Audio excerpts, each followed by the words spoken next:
Olá, queridos amigos, sejam bem-vindos ao Conhecendo o Espiritismo, agora Centro Espírita Online, Casa de Jesus. Sou Evelyn Freire e estou aqui com você novamente no nosso estudo aprofundado da doutrina espírita. Para você que já nos acompanha, nosso muito obrigada. E caso você esteja chegando agora em nosso canal, inscreva-se e conheça também as outras redes sociais do Conhecendo o Espiritismo no Instagram, no Facebook e no Telegram. Se você se inscrever no nosso canal, você terá a oportunidade de conhecer todas as nossas aulas e cursos. Confira! Meus queridos amigos, o que nós vamos estudar na nossa aula de hoje? Vamos estudar a passagem onde Jesus nos diz: Não vim trazer a paz, mas a espada. O que será que Jesus quis dizer quando ele assim nos afirmou? E na verdade, então, é exatamente isso que nós vamos estudar. Vamos interpretar, à luz do entendimento espírita, a afirmação de Jesus: Não vim trazer a paz, mas a espada. E como você já sabe, nós sempre trazemos as ideias principais do nosso estudo e depois nós vamos detalhando para que você possa melhor compreender. Então, as ideias principais são as seguintes: é indispensável não confundir a paz do mundo com a paz do Cristo. A calma do plano inferior pode não passar de estacionamento. A serenidade das esferas mais altas significa trabalho divino, a caminho da luz imortal. A espada, citada no texto evangélico, está também representada na cruz, símbolo do cristianismo. A cruz, encravada no alto do Gólgota, revela a vitória do bem sobre o mal, mostrando que, por meio dos sacrifícios, das renúncias e dos exemplos no bem, a criatura humana pode regenerar-se. Quando Jesus declara: Não creiais que eu tenha vindo trazer a paz, mas sim a divisão, seu pensamento era este: Não creiais que a minha doutrina se estabeleça pacificamente. Então, nestes 3 parágrafos, nós temos aí o resumo das nossas considerações de hoje. No primeiro momento, fala exatamente da paz do mundo e da paz do Cristo, porque precisamos primeiro entender o que é que Jesus quer dizer quando ele fala em paz. Será que é o mesmo sentido e significado que nós temos no mundo? E nós estamos aqui vendo que não, que na verdade a paz do mundo muitas vezes significa, como ele diz aqui, estacionamento. Uma paz onde você não cresce, onde você não se relaciona, onde você muitas vezes se isola no seu egoísmo para ter a tal desejada paz, mas que você estaciona, pois você, na verdade, evita conviver com o outro e crescer. E a paz do Cristo é muito diferente. É uma paz ativa, que significa trabalho, que significa crescimento constante. No segundo aspecto, nos mostra que a espada, já que ele diz não vim trazer a paz, mas a espada, essa espada também é representada na cruz. Porque, na verdade, a cruz significa exatamente a vitória do bem sobre o mal. Por mais que tenha exigido sacrifícios, renúncias, dificuldades, exemplos que exigiram grande entrega de Jesus, ele venceu o mal. Ou seja, a espada, mesmo significando dor, mesmo significando sacrifício, ela irá proporcionar a chegada do amor, do bem e da verdade, porque quem traz a espada dentro desse contexto da vivência das leis de Deus conseguirá chegar à paz do Cristo. E no fim, aqui a ideia é exatamente em que sentido? No sentido de que Jesus Jesus sabia que a sua doutrina não iria se estabelecer pacificamente, porque ela, na verdade, contrariava muitos interesses. Então, todas aquelas pessoas, todos aqueles espíritos que estavam encarnados, que se sentissem contrariados e prejudicados pelo Evangelho, iriam combatê-lo. E isso naturalmente traria dissensões, discussões, dentre membros, inclusive, de uma mesma família, onde pai iria entrar em contrariedade com sua esposa, filhos e assim sucessivamente. Então, até que a sua doutrina conseguisse se estabelecer plenamente na Terra, haveria aí um grande tempo. Muitas lutas, muitos conflitos, como nós estamos vendo desde o momento que Jesus esteve aqui na Terra. Então, em resumo, são essas as ideias do nosso estudo de hoje. O texto evangélico: não cuideis que vim trazer a paz à terra. Não vim trazer paz, mas espada. E aí se questiona: não é Jesus chamado o príncipe da paz? Como é possível ele, governador espiritual do orbe, oferecer-nos uma proposta de paz, entre aspas, inerte, de ordem parasitária ou beatífica, fundamentada na violência? E aí nós precisamos, então, ter cuidado nessa análise, porque uma interpretação literal pode favorecer manifestações de lutas externas sob o jugo da espada. Ou seja, se eu utilizar essa passagem, essas palavras de Jesus de forma literal, eu vou entender que ele está incentivando a espada, a luta, o confronto para o estabelecimento da sua doutrina. E é exatamente o inverso que ele vem nos mostrar. Então, precisamos ter cuidado para não interpretarmos equivocadamente e, na verdade, não utilizarmos essa passagem como um subterfúgio para um confronto, para uma guerra. É indispensável, portanto, não confundir a paz do mundo com a paz do Cristo. A paz deve ser compreendida como o estado da consciência tranquila, obtida pelo cumprimento do dever e decorrente da constante vigilância sobre as nossas imperfeições. É na terra do coração que se trava a verdadeira guerra de melhoria dos sentimentos. A espada é, neste sentido, um instrumento de progresso que corta as nossas más inclinações, num processo de intensa batalha íntima. A espada simbólica do conhecimento interior pela revelação divina, a fim de que o homem inicie a batalha do aperfeiçoamento em si mesmo. É a espada que elimina o que há de ruim nas nossas experiências. E aqui nós estamos vendo então que a grande luta é, na verdade, conosco e não com o outro.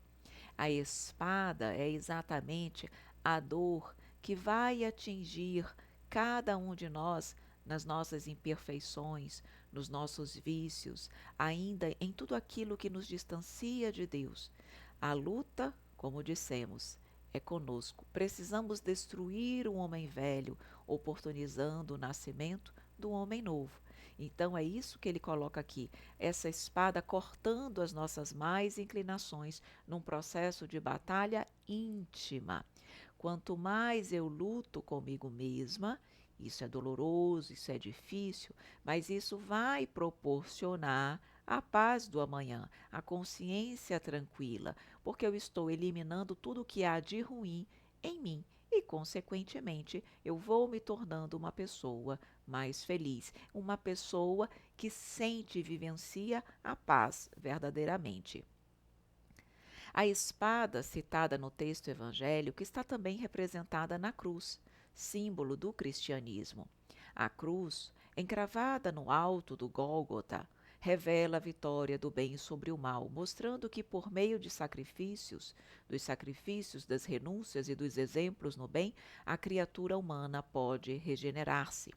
Compreendamos, assim, que a felicidade é uma conquista individual, que passa necessariamente pelo reconhecimento das próprias imperfeições e se prolonga nas batalhas travadas na intimidade do ser, que era exatamente aquilo que nós estávamos dizendo. Nós precisamos, então, reconhecer as nossas imperfeições E aí travarmos essa batalha íntima para que nós possamos realmente fazer com que o bem vença o mal. Por isso que é necessário sacrifício, é necessário renúncia, exemplos no bem. Tudo isso exige esforço de mim mesma, mas será através desse esforço que eu vou conseguir regenerar-me, que eu vou conseguir, na verdade, superar a mim mesma. Então vejam, essa cruz, símbolo do cristianismo, representa a vitória do bem contra o mal, porque mataram apenas a carne de Jesus, mas não a sua mensagem, o seu exemplo. E é por isso que, passados mais de 2000 anos, nós aqui estamos ainda refletindo sobre a mensagem do Cristo. Porque eu vim pôr em dissensão o homem contra seu pai, e a filha contra sua mãe, e a nora contra sua sogra. A dissensão passa a ser compreendida como uma divergência entre pessoas que pensam de forma diferente, ainda que unidas pelos laços do parentesco. Pode também ser vista como mudança de atitudes e de hábitos, demonstrados pelos comportamentos renovados para o bem. Tais mudanças produzem, num primeiro momento, conflitos, desavenças ou incompreensões nas relações interpessoais. Então vejam que nem todo mundo vai, ao mesmo tempo, aceitar as ideias do Cristo. Então, é natural que uma dissensão ocorra entre pessoas que pensam de forma diferente. E isso pode se dar dentro do âmbito familiar. Por isso que Jesus disse que ele vim pôr em dissensão o homem contra seu pai, a filha contra a mãe, a nora contra a sogra. Porque ele sabia que a família, nem todos nessa família iriam concordar com o seu evangelho, com a sua mensagem. Nem todos estavam na mesma condição, prontos para isso, e era natural que uns aceitassem, outros não, e isso causaria essa dissensão entre pessoas que pensam diferente. Mas aqui também significa o fato de que, a partir do momento que nós aceitamos a mensagem do Cristo, nós nos modificamos, nós nos renovamos, nós mudamos de atitude, mudamos de comportamento, porque eles estão renovados para o bem. E essas mudanças de comportamento muitas vezes causam conflitos, desavenças, incompreensões, porque o outro está acostumado a um comportamento antigo. E aí, quando nos vê agindo, pensando de forma diferente, isso traz um certo conflito, uma certa desavença, natural também. É por isso que, quando nós nos modificamos, muitas vezes nós mudamos de amizade. Nem sempre as amizades que nós tínhamos no ontem se mantêm, porque não há mais interesse comum, não há mais uma sintonia a unir, uma afinidade, a unir aquelas pessoas. Então, muitas vezes, uma amizade começa exatamente a quebrar-se, se distanciar. Não é que as pessoas deixem de se gostar, apenas os interesses, as prioridades mudam e, consequentemente, aquilo que os unia no ontem não mais existe no hoje. As transformações individuais, sob o impacto da dor ou do aprendizado, costumam seguir esta regra. Prestem bastante atenção. Ensinos apreendidos conduzem a um novo aprendizado. Novo aprendizado produz conflitos íntimos. Conflitos íntimos geram dissensões. Dissensões fazem surgir o homem novo, transformado pela força do bem. Então vejam, tudo que nós estamos aprendendo, por exemplo, com Jesus, com a doutrina espírita, estão ali agregando um novo conhecimento, novos aprendizados em nós. E esse novo aprendizado produz conflitos íntimos, porque são aprendizados, concepções, filosofias, verdades que se chocam com o homem velho. que se chocam ainda com os interesses, com o orgulho, o egoísmo, vaidade, rancor, tudo aquilo que eu ainda tenho no meu coração, mas que agora, em função desse novo aprendizado, natural haver esse conflito. Esses conflitos íntimos ocasionam mudança de postura. Lembram que nós comentamos no slide anterior? Então, mudança de postura, mudança de posições, de ideias e de pensamentos, naturalmente causarão dissensões, muitas vezes no ambiente onde nós estamos, ambiente familiar, entre amigos, no ambiente profissional, de trabalho. Há o quê? Dissensão porque há conflito de ideias, coisa que muitas vezes antes não havia.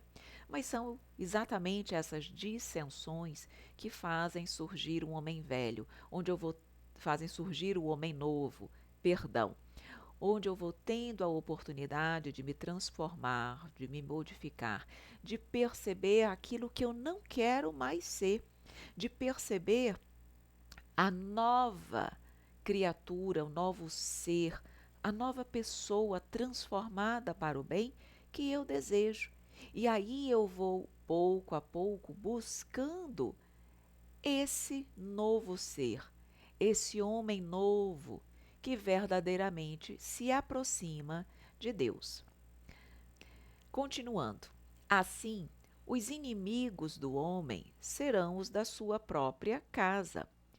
O registro deve ser examinado sob dois aspectos: o da família consanguínea e o da própria pessoa.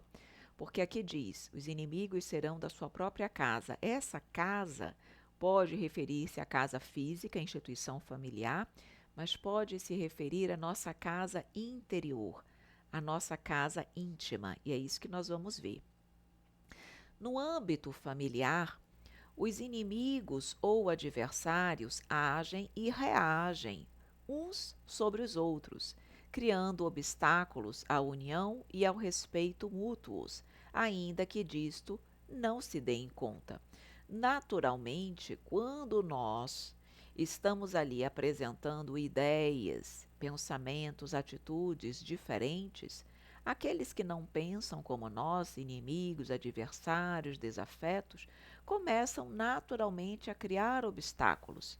Então ele diz, criando obstáculos à união e ao respeito mútuos, porque há um conflito de ideias e o orgulho do homem normalmente se faz presente nesses momentos, dificultando a união entre os povos, a união entre as pessoas.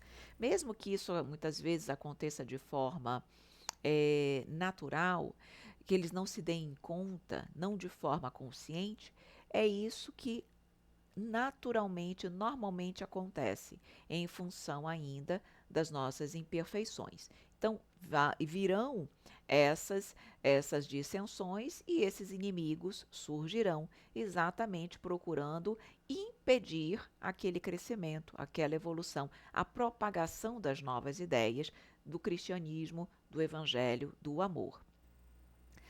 A pessoa esclarecida sobre as causas dessas inimizades aprende a administrar as desarmonias com humildade e aos poucos percebe que as dificuldades podem ser reduzidas ou eliminadas com perdão, renúncia e bondade. Por outro lado, há de se considerar a presença dos inimigos que cada um traz dentro de si, representados pelas próprias imperfeições. Os pontos negativos que imperam em nosso psiquismo são elementos complexos que precisam ser desativados, pois conspiram continuamente contra a nossa paz de espírito, atormentando-nos a existência. Então, quando nós nos depararmos com inimigos exteriores, outras pessoas que, por nos verem pensar e agir de uma forma diferente, se sentem incomodados, nós precisamos o quê?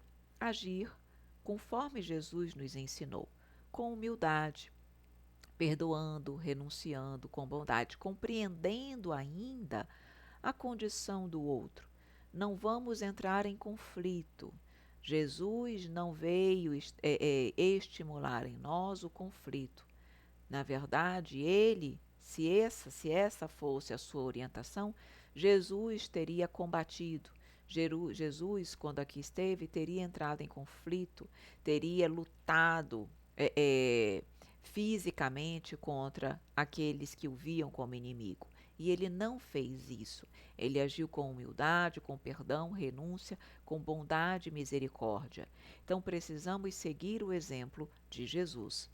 Mas temos ainda, como falamos, os inimigos íntimos, que são as nossas imperfeições e que eles estão combatendo aquilo que nós estamos trazendo, aprendendo de bom, de novo.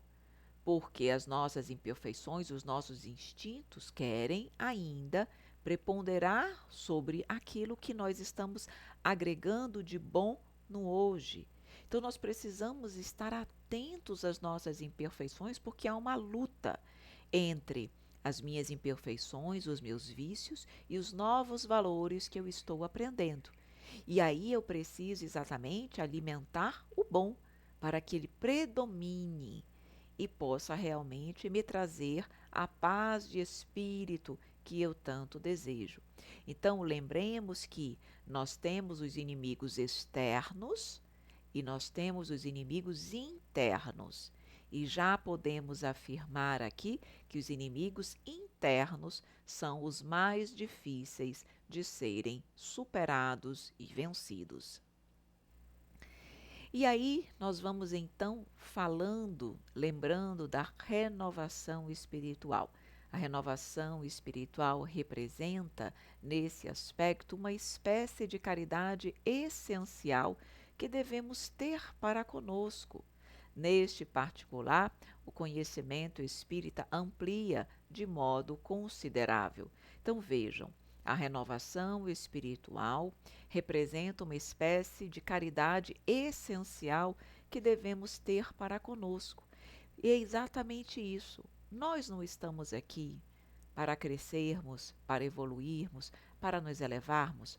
Nós não estamos aqui exatamente para sairmos melhores do que aqui chegamos.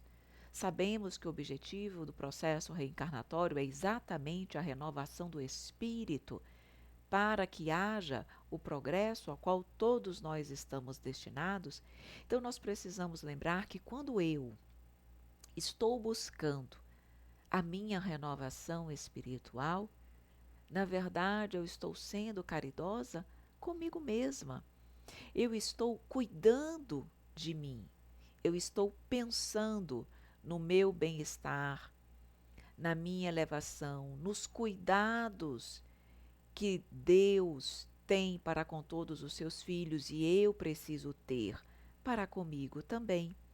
Então vejam que nós precisamos nos preocupar com isso. Não adianta eu me preocupar apenas com o outro e esquecer de mim. É importante eu estar atenta para que eu possa saber se eu estou conseguindo renovar o meu coração verdadeiramente.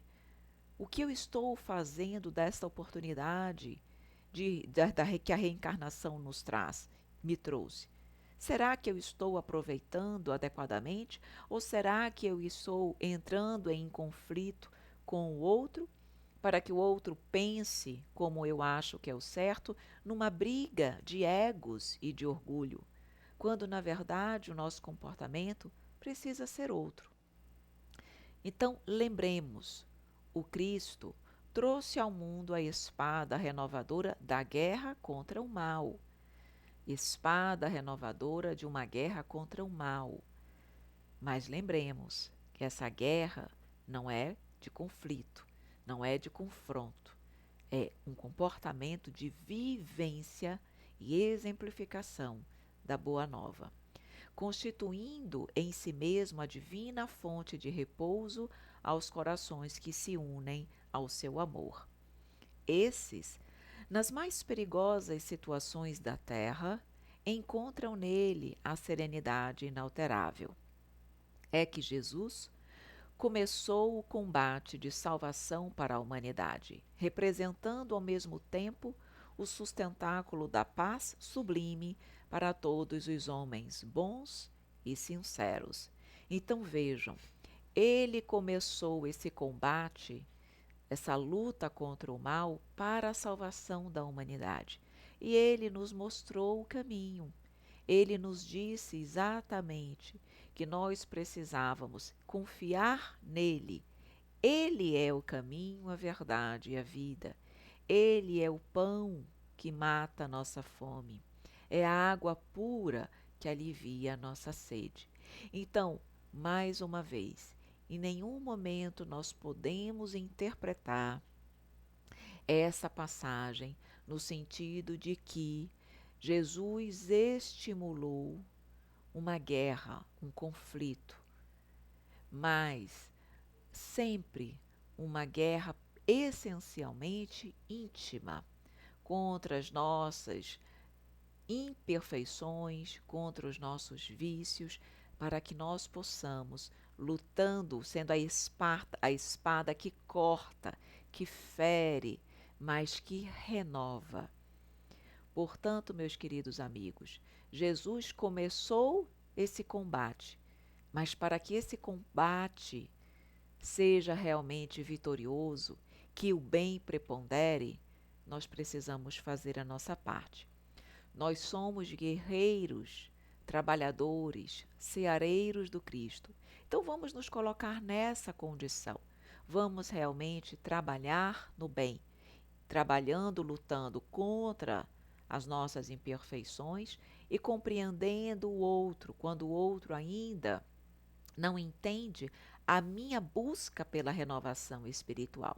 Vamos perdoar, vamos compreender, vamos, se necessário for, nos sacrificar para que o outro possa crescer e evoluir. Muitas vezes, um sacrifício nosso é aquilo que desperta no outro exatamente a vontade, a consciência da mudança e da renovação espiritual nele também. Possamos então sempre lembrar de Jesus, agindo, fazendo como ele fez, conseguiremos certamente a paz tão desejada. Meus queridos amigos, e aqui nós vamos então finalizando o estudo de hoje. Espero que você tenha gostado da nossa aula. Se você gostou, curta. Caso você tenha ficado com alguma dúvida, por favor, coloque nos comentários e nós vamos ter a oportunidade de responder. E se você gostou e acha que o conteúdo da nossa aula fará bem a uma outra pessoa, compartilhe o nosso link. Estamos deixando para você aqui os endereços das nossas redes sociais, o canal do YouTube, onde você está acessando o nosso estudo. Lembrando que no site do Conhecendo Espiritismo você pode acessar os nossos slides, você pode ter acesso à apostila do curso. Tudo isso você tem acesso de forma gratuita no nosso site. Basta se tornar um membro do canal, também gratuito, e você poderá se tornar você poderá acessar esse conteúdo. Então lembre que nós temos o nosso canal no YouTube, temos o nosso Instagram, temos ainda o canal no Telegram, temos o nosso site, temos os nossos e-mails de contato e telefone, para que você possa também contactar o Conhecendo Espiritismo. Meus amores, meus queridos amigos, eu só tenho a agradecer muitíssimo pela sua presença, pelo seu carinho, pela sua confiança, por você estar aqui acompanhando o Centro Espírita Online Casa de Jesus. Muito obrigada, meus queridos amigos. Um grande beijo, um grande abraço e até a nossa próxima aula, se Deus quiser.